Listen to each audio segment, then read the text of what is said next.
The first thing that I want to say in today's video is the fact that I actually made a mistake in my previous video talking about Dragon Ball Super Chapter 90, and that is over the fact that the black character, who you guys have been calling Miles Morales, is known as Chalk.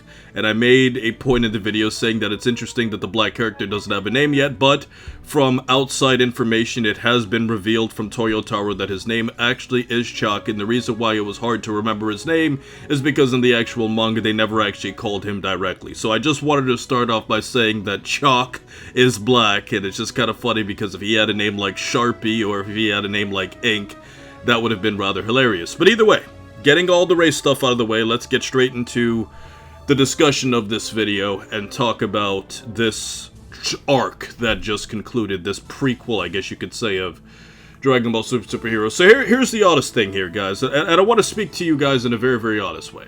You know, when I do discussions on Dragon Ball Super, I'm very, very honest with how I feel. I feel like if I'm overly positive and unrealistic in my discussions, you guys aren't going to get anything out of it because I'm basically just pandering to the you gotta make Dragon Ball Super look super good audience. But then if I'm overly negative, then people will say, well, why are you hating on Super? And I feel like the truth is, and I want your honest opinion, is that I think I'm very fair because in all of my discussions, I always do my absolute best to say the things that I like and say the things that I dislike. And if some videos lean towards the dislike, that's how I honestly feel. And if some videos lean towards the like, that's how I honestly feel. There's some episodes from the Dragon Ball Super anime where I thought they were pretty good, but other Dragon Ball YouTubers thought they were trash, and vice versa. So I'm saying all of this to basically come at the point and saying in today's video, guys, that I honestly feel like this arc, if you want to call it that, was okay. To be honest with you, it was okay. It was honestly okay.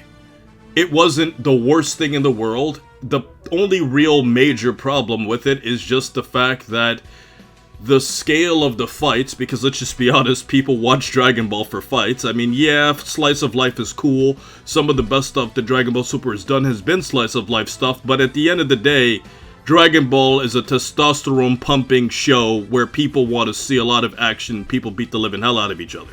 That's what people subscribe to Dragon Ball for, of all different parts. Yes, some people might have their preferences, but that's the majority of what people watch this series or read this series for. And when you look at the fact that all of the fights were basically just against zombie goons or robots that literally stood absolutely no chance against Goten and Trunks specifically, it's just kind of hard to get that into it, because it's like, if these villains are so weak, I feel like there's literally no tension because Goten and Trunks have to suppress themselves to such extremes just to try and make it seem interesting. And that's really the only problem with it, because as side villains, you just don't really get out of it. But if you don't look at it from the actual villain perspective, and if you just think about it as growing these characters and putting Mai into high school, which is extremely awkward, but they managed to somehow do it, showing us the lives that Goten and Trunks are living in high school while also like being superheroes on the side, and the weird but budding romance between Trunks and Mai, all of the major themes of this filler arc, I guess you want to call it, have been rather mediocre. Not really exceptionally well done, but also not bad. And I feel like it goes back to a lot of Toriyama's earlier gag humor.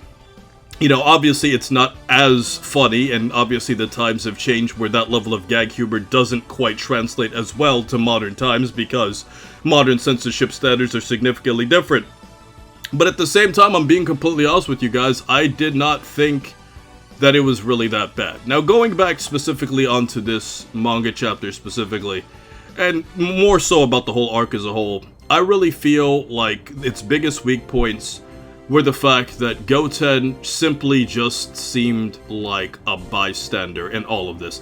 He had a little bit of shine in chapter 90, you know, when he fought against the Elvis Presley robot, you know, but I really feel like if this really was the end of this filler arc, we got literally nothing out of Goten. And I'm not trying to hate on Goten. Some of you guys think I hate on Goten. I'm not hating on him. I'm just objective in saying that he has zero character development. And the series continues this problem of never giving us a reason to care about Goten. You know what I'm saying? Like, that's the problem with him. It's like, they've given us multiple opportunities, and the best they've ever done with Goten, believe it or not, is Dragon Ball GT. But in this specific case though, guys, I feel like the ultimate problem of this filler arc was really the fact that Dragon Ball fell into this trap that it's tried multiple times, and every time it's tried this, it's always failed. And the trap that they fell into that over and over again is the fact that every single time, if you actually go back and you look at every single time that Goten and Trunks, as kids or even older, have had a significant portion of the plot, it has always failed. And I'm talking about Present Trunks, obviously, because Future Trunks is an extremely well-written character and a fan favorite. But if you go back, just think of all of the major arcs where Goten, Trunks, or one of them were like a major character.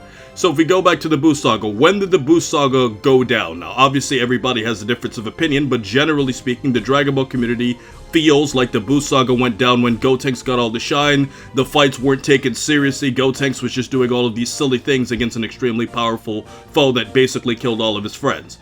Then if you look at the movie Bio Broly, then if you look at the movie Broly's Second Coming, then if you look at this manga chapter arc, then if you look at Dragon Ball GT when they tried to do something with the present version of Trunks, you know, you see this recurring pattern. And even if you go into Dragon Ball Super where we have the Planet Potafu arc, it has become this recurring theme where occasionally Dragon Ball will like try to experiment and find a way to bring these characters in, but they're never taken seriously, and as a result of it, it forces us as fans to not take them seriously, because Dragon Ball always uses these characters as like gag relief, kid humor, so we can never take the characters seriously, and when we actually get a chance to do something, it's always something silly, and as a result of it, it perpetuates this narrative that we can never take Goten and Trunks seriously because the show never takes them seriously as a whole.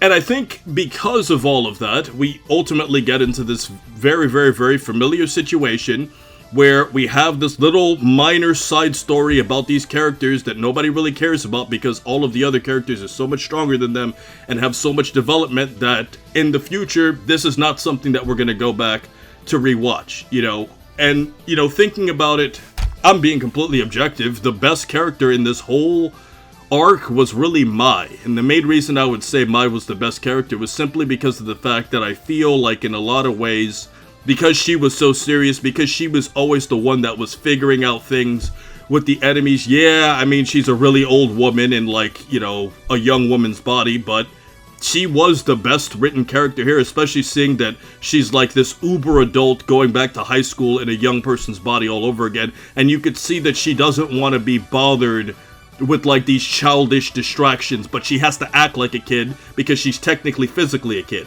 And I feel like that element of this whole thing, where Mai was really the adult in the room literally the entire time, was the best well-written part about all of this.